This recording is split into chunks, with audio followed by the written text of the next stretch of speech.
primeira consulta do pediatra, na realidade, não fosse do bebê já nascido, né? E sim, a gente vai atender a mãe primeiro, para já começar a dar algumas orientações, né? Em relação à amamentação, em relação aos cuidados que ela vai ter que ter, a posição que ela vai colocar esse bebê para amamentar, apaziguar, acalmar essa mãe, que geralmente ela está muito ansiosa por esse nascimento, e as responsabilidades que ela vai iniciar com o nascimento do bebê, né? Esse contato com a família ideal que seja antes do nascimento. E aí a gente já começa a explicar que normalmente após o parto, 24, 48 horas é que vai ter a maior quantidade de leite, e essa mãe, e esse bebê ele tem que estar recebendo esse leite de uma maneira calma da mãe, a posição correta, a pega correta, que a gente sabe que tudo isso pode influenciar tanto na produção quanto na efetividade dessa amamentação. Uhum. É interessante porque, assim, a mãe, quando tem o bebê, aí ela tá ali preparada, né, para dar esse leite, aí fica naquela história, o leite não desceu. Que história é essa do leite não desceu, doutora? Na realidade, é que nas primeiras horas, no primeiro dia do parto, às vezes a mãe ela não sente é a descida do leite mesmo, né, que nós vamos chamar de apojadura, é a hora que o leite fica com maior volume nas mamas. Então, o que acontece é que se você não interferir exatamente nesse período, a chance dessa mamada não acontecer, ela aumenta. Então, o que a gente preconiza hoje? O contato pele a pele do bebê assim que ele nasce, né? Então, o neném nascer, ele já deve ser colocado em contato pele a pele com a mãe, e assim que ele iniciar a procura, né? É claro que nesse primeiro momento, não necessariamente vai estar saindo aquela quantidade de leite, que isso vai vir primeiro o colostro, depois devagarzinho vai aumentando. O que é o colostro, doutora? Na realidade, é o que as mães percebem, que é o primeiro leite que aparece, né? Esse leite, ele não vem no comecinho, ele não vai aparecer com grande quantidade. E aí que muitas vezes a mãe vem com aqueles falsos mitos, tem pouco leite, ou o leite não está descendo, não está sustentando, né? Depois do colostro, esse leite ele começa a vir meio aguado, né? Que parecendo a gente acendendo um pouquinho de água de coco, e depois ele começa a ficar mais esbranquiçado, e depois ele pode ficar até mais amarelado por causa da gordura. Agora, se nós já começarmos desde o início a favorecer esse vínculo, esse posicionamento correto, ensinar a mãe como o bebê tem que fazer a pega, né, a própria posicionamento da mãe, já favorecer essa amamentação na primeira hora, porque o bebê, sabe, ele na primeira hora de vida, ele está mais alerta, depois ele passa como se fosse um período de 12, 18 horas, como se fosse, vamos dizer assim, um descanso do parto, que é um grande acontecimento para ele, né? E aí é uma condição comum nessas primeiras 12, 18 horas que o bebê está mais sonolento, as pessoas acharem, ele não está sugando, ele não sabe. E aí a mãe começa já aquela introdução de fórmula. O bebê, ele nasce com uma reserva que ele justamente para poder aguentar esse período que ele fica um pouco mais sonolento e depois ele já volta à rotina normal, né? Nós estamos conversando com a doutora Sandra Henriques, nós estamos ao vivo também pelo Facebook, tivemos um probleminha no comecinho para conectar, agora já conectamos ao nosso Facebook, Marilei Schiavi. Mande suas perguntas para a gente, para a doutora Sandra Henriques, que é médica neonatologista e cardiologista. Nós estamos falando sobre aleitamento materno, a importância do leite, esse alimento tão completo para o bebê, né? Desde que ele nasce, as primeiras horas de vida, e essa história toda, né? Desses mitos que a gente tem em relação, meu leite está fraco, né? Eu ouço muito ainda hoje isso, viu, doutora? Na realidade, a gente costuma falar assim, não existe leite fraco, né? O que existe é que nós precisamos, para uma boa amamentação, o que vai precisar é de uma mãe empenhada, esclarecida, né? Que o bebê seja colocado numa posição correta, que faça a pega correta, e mais do que isso, que o apoio familiar da equipe de profissionais de saúde seja efetivo, bem atuante nesses casos, né? Não é fácil para a mãe, naquele momento, amamentar a primeira vez, até o bebezinho pegar o ritmo. Muitos mitos, por exemplo, sempre vem alguém falando, dá um pouquinho, uma chuquinha de chá, dá um pouquinho de complemento. Não tem necessidade. O bebê que faz a amamentação, e ele deve fazer a amamentação exclusiva até os 6 meses de idade. Não precisa de chá nem nem água. chá, nem água, absolutamente nada. A partir dos 6 meses, ele pode continuar a amamentação e a gente orienta que seja até 2 anos ou mais, mas aí sim vamos associando outros alimentos. Mas até 6 meses de idade, o preconizado é aleitamento materno exclusivo. O ganho de peso é melhor, né? E outra coisa que também precisa tomar bastante cuidado é em relação a erros da própria amamentação. Então, a gente orienta que o bebê ele tem que mamar livre demanda, que é isso, não tem hora certa, não tem aquele ritmo, olha, você vai dar de 3 em 3, ou de 2 em 2, não, é livre demanda. O bebê deve amamentar as 2 mamas, amamenta a primeira mama, a hora que ele largar, oferece a outra, e aí na próxima mamada ele deve iniciar da mama que terminou a amamentação. Né? Quanto mais quando mais o bebê mamar, mais a mãe vai ter leite, mais ele vai ficar satisfeito, e aí assim ele começa a ter períodos de tranquilidade, mais de sono, vai ter hábito intestinal mais fácil, então é uma criança que vai evoluir mais calma. É importante destacar, então, que as pessoas têm muito esse mito, eu vou dar uma aguinha, um chazinho, uma dorzinha de barriga, não precisa dar nada até os 6 meses. Nada. E aí, como é que depois dos 6 meses faz, doutora? Então, na realidade, a introdução da alimentação após os 6 meses, aí vai tendo de acordo com cada criança, se ela foi até com leite materno exclusivo até os 6 meses de idade, como nós vamos iniciar frutas, sucos e papinha, mas depois dos 6 meses de idade. Eu queria realmente dizer a importância da exclusividade do leite materno até os 6 meses de idade. Hoje em dia nós temos um grande problema de manter essa alimentação exclusiva até os 6 meses, não só por uma questão social, as mães hoje estão mais participativas, elas trabalham mais, elas voltam mais cedo para trabalhar, então isso já é um fator que fala contra o leite materno exclusivo, mas existem várias maneiras de a gente estimular o favorecimento desse leite até os 6 meses de idade. A mãe ela tem direito, quando acabar a licença dos 4 meses, ela ainda tem direito a mais 14 dias de amamentação, da licença amamentação. Então, o pediatra que está acompanhando uma criança que está exclusivamente em aleitamento materno, a gente ganha até esses 14 dias nesses casos, né?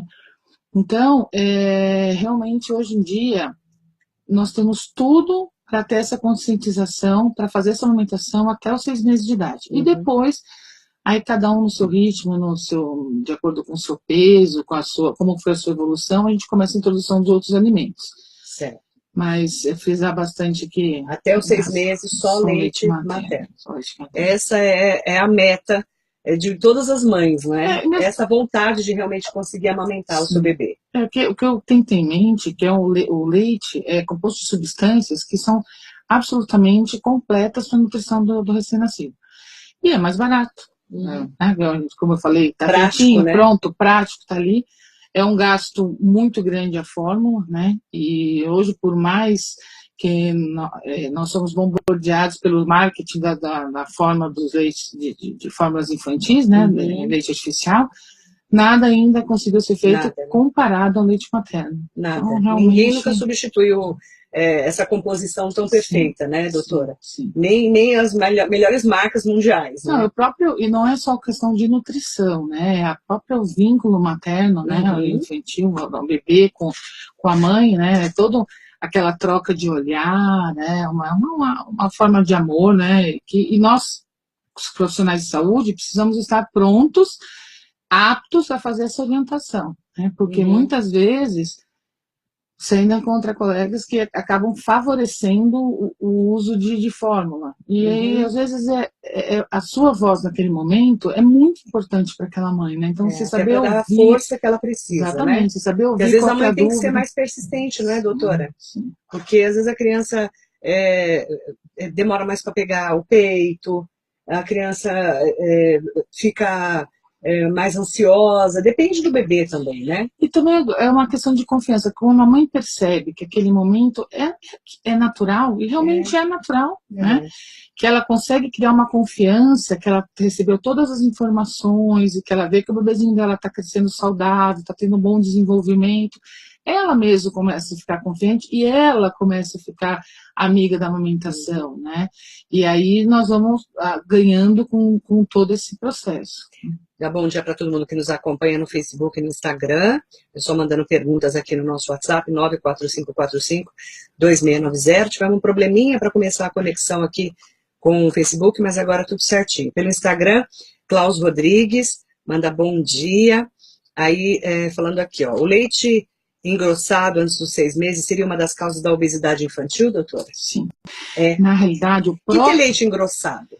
É quando você acaba colocando um engrossante, né? Você é um espessante, né? A gente usava maisena na minha época, a base de farinha, né? Maisena, exatamente. Na realidade, o próprio leite materno, ele por si só já é uma proteção para a obesidade no futuro. Não só da obesidade, para várias doenças, diabetes e outras doenças. Dar um leite com engrossante, com espessante, nessa fase da vida, não é adequado. Já não é adequado tirar o leite, ainda dá uma fórmula. O leite especial para bebê já não é adequado, não. Né? Que é feito no laboratório. Não é indicado. Não é indicado, né? A não ser que a mãe não tenha realmente um problema na amamentação, né, doutora? Só nesses casos. Mas, por exemplo, você ainda colocar um engrossante de uma maisena, cremogema, né? O pessoal bota de tudo, né? Amido de milho, não faz? Amido de milho não, como é que chama aqueles negócios lá? Mucilon, Neston, eu sou da época do Neston. Nossa, coisa de gordo, né? Na realidade... Mas aí eu pergunto, doutora, quando você coloca isso, você está mudando ali, né, aquela percepção do bebê de começar a comer demais também, né? O que acontece? Não precisa, né? Vários problemas. Você favorece uma dilatação do estômago do bebê. Dilatação do estômago do bebê. Né? E o que acontece? Você tem um falso ganho de peso. É o que nós chamamos de bebê farinha, né? O que acontece? Se aquele bebê que ele vai ficar gordo, mas ele não está nutrido, né? Porque a farinha não está dando nutrição para ele, não está dando os nutrientes que o leite materno dá. Esse negócio de bebê gordo, bebê saudável, não tem nada a ver, né, doutora? Nada a ver. Mesmo porque tem mais essa. O leite materno, ele é composto de várias substâncias e nutrientes que o bebê precisa. O início da mamada, ele vai ter, aquele leite que é um pouco mais ralo, mas é que ele vai hidratar o bebê, é o que vai nutrir o bebê, vai acalmar o bebê, só que a parte de trás do leite, que ele é rico em gordura, que ele vai fazer o ganho de peso, mas nutrido. Então ele vai estar ganhando peso com a gordura do leite materno, mas já recebeu todas as substâncias que ele quer, inclusive as proteções, né, que nós chamamos de imunoglobulinas, que são como se fossem células de defesa para o recém-nascido. Já quando você dá a mamadeira, além de você atrapalhar o aleitamento materno, com esses engrossantes, então, você tira a oportunidade do bebê de receber esses nutrientes que não tem na composição do leite materno. Jussara Quirino, aqui no nosso Instagram, bom dia para Mara Fernandes. Uma pergunta interessante do Edivaldo Rodrigues da Vila Figueira, lá de Suzano. Um beijo, querido. Bom dia, doutora Sandra. A minha esposa amamentou a minha filha regularmente até ela completar 1 ano e meio. Aos poucos a bebê está largando o peito. Gostaria de saber se a amamentação pode afetar a volta da menstruação. Minha filha está com 1 ano e 8 meses e até agora minha esposa não voltou a menstruar. Ela trocou anticoncepcional e nada. Então, essa relação da menstruação com o leite também é interessante, né? Na realidade, nos primeiros, se a mãe está em aleitamento materno exclusivo, né? Exclusivo mesmo, sem absolutamente nenhuma outra alimentação, nem água, nem nada, a própria alimentação ela já tem um efeito contraceptivo, né? E desde que ela tenha amenorreia, que ela não esteja vindo a menstruação. Tá sem menstruação e amamentando exclusivamente. Só que agora ela não está mais exclusivamente, né? Então até com certeza com essa idade o bebê já está se alimentando de outras coisas. Né? Então esse tempo da volta da menstruação regular, que já é ela deve procurar a ginecologista dela, pode ser variável, mas ela já tem que procurar a ginecologista, mas lembrar que não está mais sendo a amamentação ela não tem mais efeito contraceptivo porque o bebê não está mais em aleitamento exclusivo. Entendi. Então é procurar ginecologista até para saber, né? Sim. O que realmente está acontecendo nesse caso. É porque é muito variável mesmo o tempo de volta. Né? Depende da mulher, né? Sim. Depende muito de todos esses fatores. Manda bom dia para todo mundo que nos acompanha no nosso Facebook. Bom dia para... um beijo para Cláudia Pereira Bundanza, para Cláudia Santana, um beijo.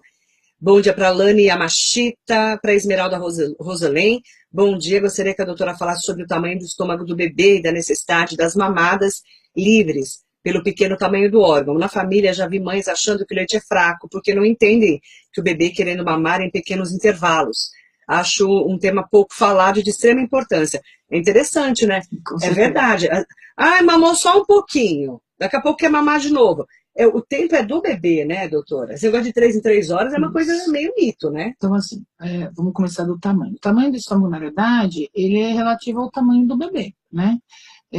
Nós fazemos um cálculo aproximado por peso do bebê quando a gente está fazendo uma alimentação lá no hospital, fazendo o cálculo que nós estamos oferecendo por sonda ou outro meio.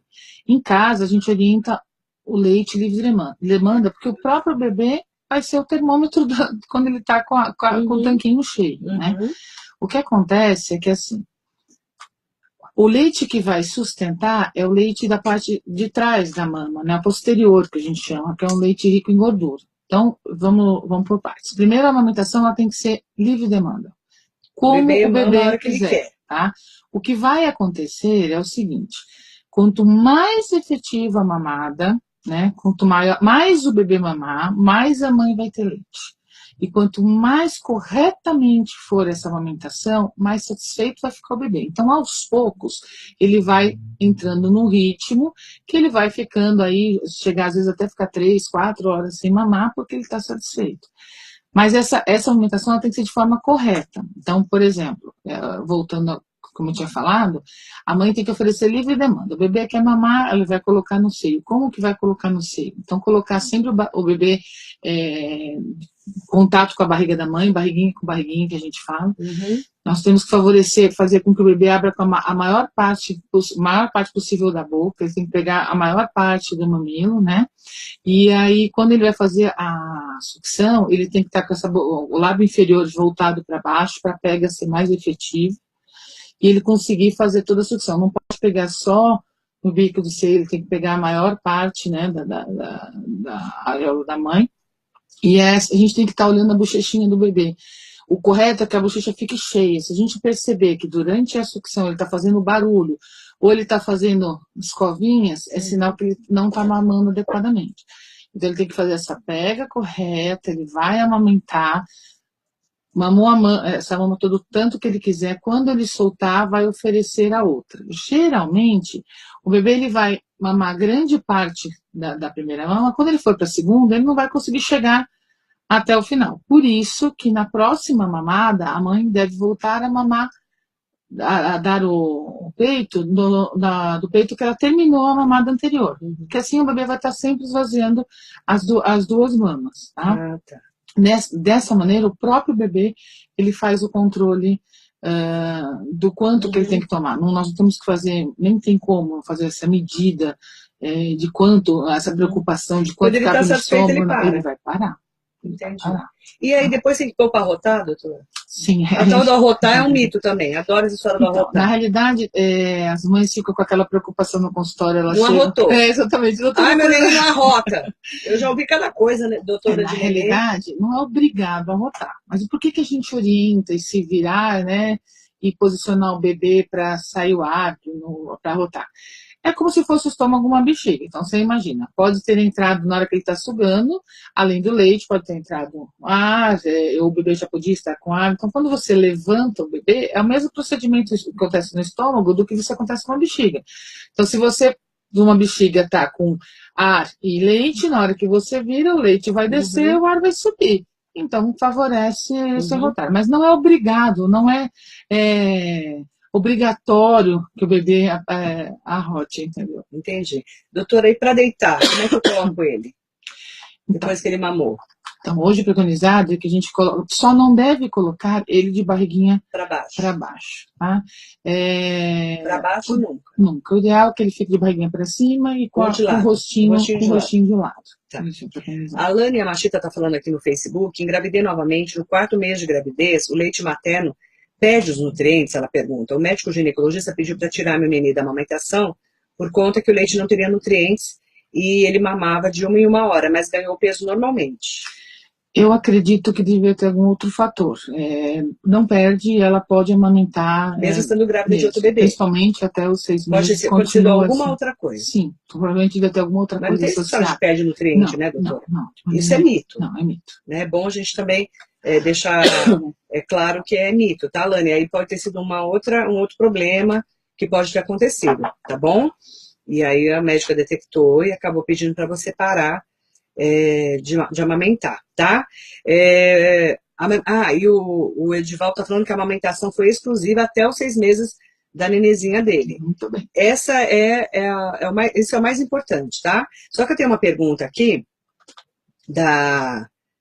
deixa eu só pegar aqui a Adriana. A Adriana fala assim para mim, ó. Marilei, bom dia. Eu gostaria de saber da doutora Sandra como que eu devo fazer o desmame.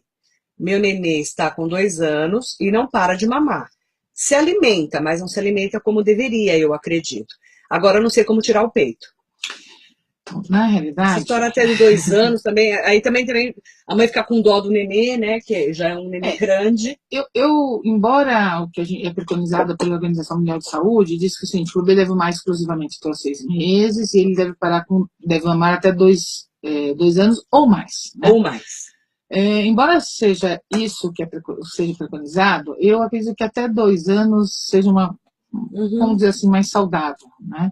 O que existe é que quando o vínculo é muito intenso, ele foi muito favorecido, às vezes é mais difícil de tirar. E aí entram outros fatores. Por exemplo, se a mãe está presente o tempo todo com o bebê, só está em casa, né? A criança que realmente tem uma boa alimentação, ele acaba fazendo uma recusa, né, alimentar. Então você tem que, na realidade, não é o fato só de desmamar, você tem que fazer a descoberta do alimento, ele tem que ser estimulado para a criança, né? Até 1 ano de idade, a criança tem que estar sentando na mesa junto com a família e se alimentando. Até 1 ano. E até os 2 anos de idade, as comidas, né? Então, assim, é muito comum, às vezes, o pai chega para mim, doutora, não come nada de verdura, não está comendo carne, só quer o leite. Mas aí você vai perguntar, tá, mas você põe vegetal na mesa, põe coisa colorida? Não, em casa a gente só come, sei lá, por exemplo, arroz, feijão e carne. A criança nessa idade, nem sempre ela vai querer seguir o hábito da família. Então, é importante que ela cresça e a comida seja um estímulo visual para ela. Então, ela tem, às vezes, olhar a cor da cenoura, uma beterraba, ver a consistência, os gostos, sim. E aí, quando ela começa a despertar interesse por outros alimentos, ela começa praticamente sozinha a desmamar. Né? Entendi. Eu quero mandar bom dia para o Toninho Cardoso aqui no Facebook, Alexandre Jimenez, beijo para você também. Bom dia a todos, minha filha Alice, 3ª, nascerá nesse mês. Beijos.